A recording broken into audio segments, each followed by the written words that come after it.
Kenapa mereka enggak dukung dan sejalan dengan Jokowi? Jokowi dari PDIP juga kan? Jokowi itu kepala negara, mewakili negara dan mau membawa negara ini agar lebih terhormat di dunia internasional. Tapi kenapa dilawan dengan cara kayak begini? Ini namanya enggak menghargai Jokowi. Ego dijadiin nomor satu sampai negara ini dipermalukan.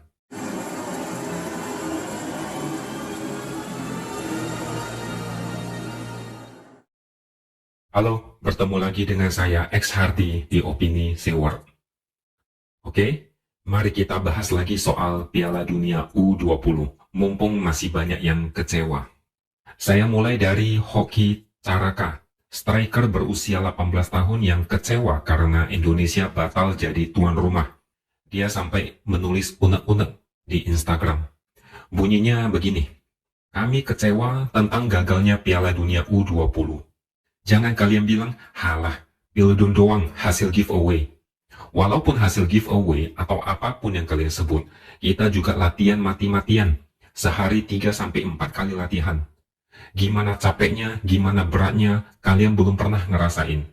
Sekarang sudah seperti ini. Siapa yang mau disalahkan? Bangun. Kalian hanya mimpi. Di saat banyak yang bilang ini bukan kiamat, tapi bagi mereka para pemain timnas Indonesia ini adalah kiamat. Bertanding di level internasional adalah mimpi yang jarang terjadi. Bukan sekelas Liga Tarkam yang bisa diadakan setiap minggu. Orang yang gak punya simpati, mana paham soal ginian. Cuma modal ngomong manis ala motivator, semua akan baik-baik saja. Everything is gonna be alright. Ini bukan kiamat, kata mereka. Bukan cuma pemain timnas, Jokowi juga kecewa berat. Sebelum memberikan statement resmi, Jokowi waktu itu masih berada di Sulawesi Selatan. Saat ditanya komentarnya setelah Indonesia batal jadi tuan rumah, Jokowi cuma diam. Tapi dari raut wajahnya, kelihatan jelas memendam kecewa dan kesel. Hanya orang sakit yang enggak sedih dengan situasi ini. Harga diri negara ini diinjak-injak demi membela satu negara yang belum tentu bakal mati-matian membela balik Indonesia.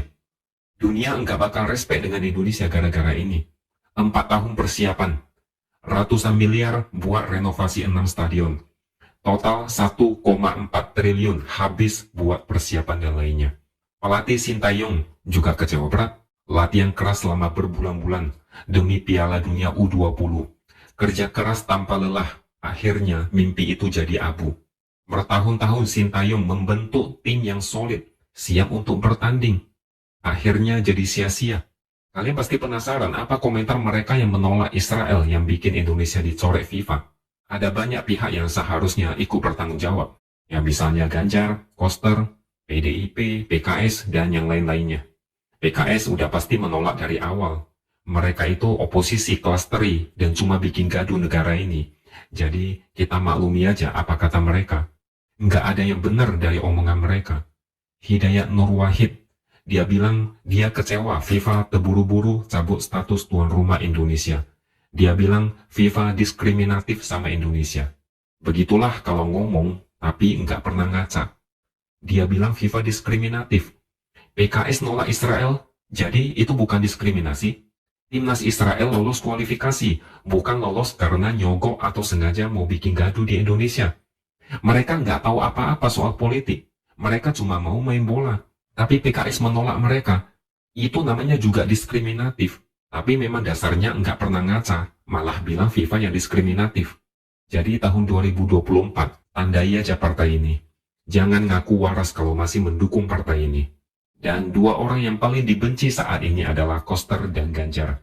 Koster akhirnya buka mulut sesudah dibully habis-habisan dan komentar di akun medsos dimatikan.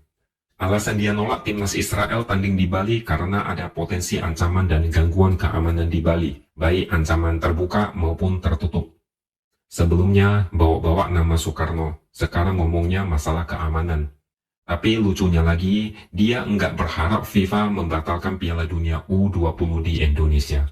Ini kalau dianalogikan kayak, misalnya nih, saya bikin kecewa pacar saya, lalu pacar saya minta putus, dan saya berharap dia enggak mutusin saya. Ini bagi saya cuma retorika ala pejabat yang sedang bermanuver politik. Kalau ngomongin masalah keamanan, G20 jauh lebih berbahaya karena 20 pemimpin negara besar ngumpul di Bali. Silap sedikit aja, habislah semuanya. Ditambah lagi saat itu, geng Amerika musuhan dengan Rusia gara-gara menyerang Ukraina. Setiap saat bisa saling tonjok, tapi gubernurnya enggak sepanik sekarang. Udah tanda tangan komitmen, tapi dibatalkan sepihak di saat waktu udah mepet. Gubernur tapi enggak profesional. Kalau memang mau menolak, harusnya nolak dari awal. Tanpa surat penolakan dan omongan dari Ganjar, lobi Erick Thohir mungkin masih bisa selamatkan muka Indonesia. Presiden Jokowi aja bisa menjamin keselamatan dan keamanan setiap peserta Piala Dunia U20. Masa Koster nggak percaya? Ini malah kelihatan jelas manuver politik. Ganjar juga sama aja. Pas ditanya komentarnya, jawabannya seragam. Dia kecewa karena udah mempersiapkan sejak awal.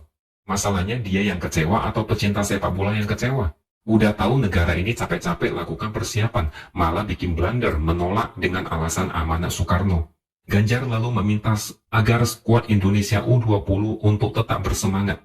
Kata dia ini bukan kiamat, tetap berlatih dan harus membangun sepak bola dengan serius. Gimana mau bikin mereka semangat kalau sebelumnya mimpi mereka dihancurin? Mereka ibarat udah mulai terbang tinggi, tapi dihempaskan ke tanah. Sakitnya bukan main, lalu dihibur dengan kalimat, ini bukan kiamat. Tetaplah semangat, masih ada hari esok, tetaplah berlatih. Masuk akal nggak? Sekjen PDIP Hasto juga berpendapat sama. Dia menyesal, kecewa, sedih karena FIFA batalin Indonesia sebagai tuan rumah. Katanya ini jadi pelajaran berharga. Pelajaran berharga dari mana? Saya nggak paham tuh. Yang ada tuh netizen meminta PDIP supaya bikin FIFA tandingan dengan nama FIFA Perjuangan. Mungkin ini usul yang bagus, silakan dipertimbangkan. Coba kalian pikirkan lagi, kenapa komentar Hasto, Ganjar, dan Koster mirip-mirip dan seragam? Ada yang aneh nggak? Mereka kecewa sama FIFA, kompak menolak Israel, bela Palestina, alasannya mirip-mirip. Tapi menurut saya itu menusuk Jokowi dari belakang. Udah nggak mendukung, tapi sekalian merusak mimpi pemain sepak bola. Kenapa mereka enggak dukung dan sejalan dengan Jokowi? Jokowi dari PDIP juga kan?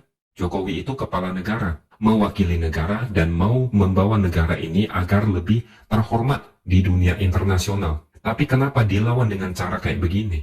Ini namanya enggak menghargai Jokowi. Ego dijadiin nomor satu sampai negara ini dipermalukan. Dan perlu diketahui, ini fakta. Berkat mereka yang merasa udah jadi pahlawan, Israel tetap bisa bermain di Piala Dunia U20. Palestina juga tetap bisa bermain sepak bola. Indonesia terancam dapat sanksi. Jadi Indonesia dapat apa? Cuma jadi penonton doang. Palingan cuma dapat simpati dan terima kasih doang. Bela Palestina jangan sampai mempermalukan negara sendiri. Mau bela Palestina sampai merdeka, silakan. Tapi jangan sampai mengorbankan mimpi orang lain yang mau tanding sepak bola. Mau bela Palestina tapi ditarik ke politik. Apa itu masuk akal? Semoga masyarakat bisa sadar kalau politik kadang bisa bikin orang jadi aneh. Apalagi kalau udah mau masuk tahun politik, banyak yang rela melenceng demi ambisi politik. Jadi, silakan renungkan baik-baik. Sekian opini dari saya, jangan lupa subscribe channel ini supaya makin berkembang dan tuliskan komentar Anda. Terima kasih udah menonton dan sampai jumpa lagi di video berikutnya.